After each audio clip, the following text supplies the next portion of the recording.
Hey everyone, so thanks for watching my video. I'm going to be talking about the movie Sound of Metal. I'm going to call this presentation Rejecting Peace and Confinement, How the Sound of Metal Challenges Disability Stereotypes.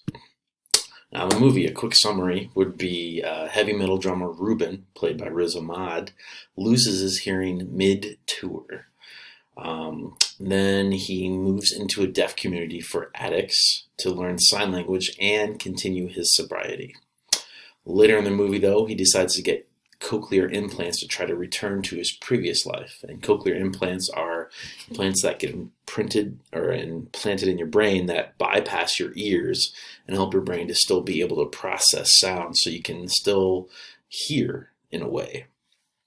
However, at the end of the movie, he ends up alone without the support of either his previous bandmate or the deaf community that he previously lived in, where he learned to sign and learned ASL.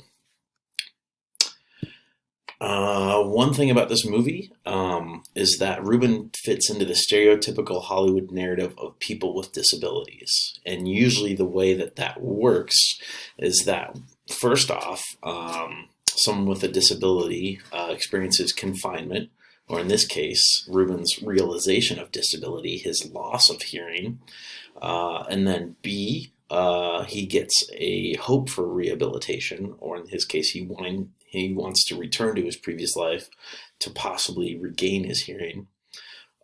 Then next up is a denial of rehabilitation, where somebody experiences an inability to return to their previous life. And then finally at the end, the stereotypical narrative ends with a reconciliation of confinement or an acceptance of disability.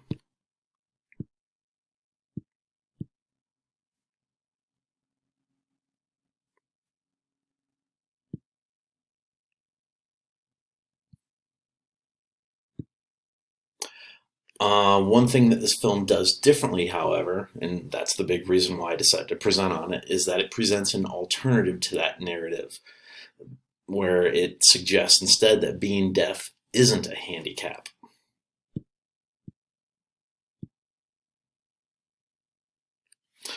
In the film, Ruben sits down with the director of the deaf community, and the director tells him that, Ruben, as you know, everyone here shares in the belief that being deaf is not a handicap. It's not something to fix.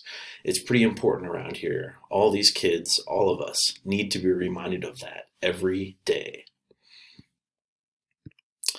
The film accomplishes so many things in its short runtime.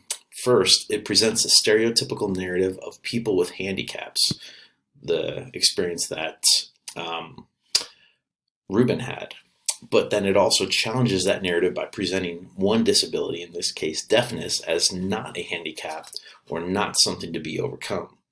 And instead it presents someone who is deaf in a fully human person.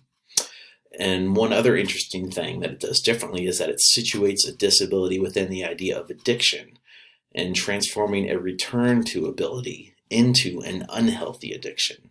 And that's what Ruben experiences in the film. Ruben's decision to get cochlear implants is a rejection of the idea that deafness isn't something to be fixed. His decision perpetuates the stigma against people who are deaf.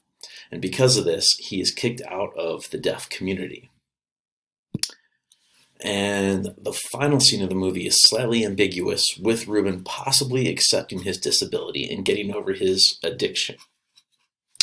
And I was going to show you this last clip of the final scene, but because I have the free version of Screenomatic, I will not pick up whatever sound comes out of my laptop. However, I will set the clip up for you to watch later, and that the sound design of the movie is incredible. And in this scene, it simulates what hearing through cochlear implants might be like.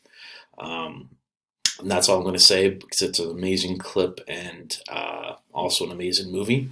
And I appreciate it because of how it sort of did disability differently. Although it did still perpetuate some stereotypes, it gave you a big, strong alternative to those stereotypes. And here are my sources. And thanks for watching.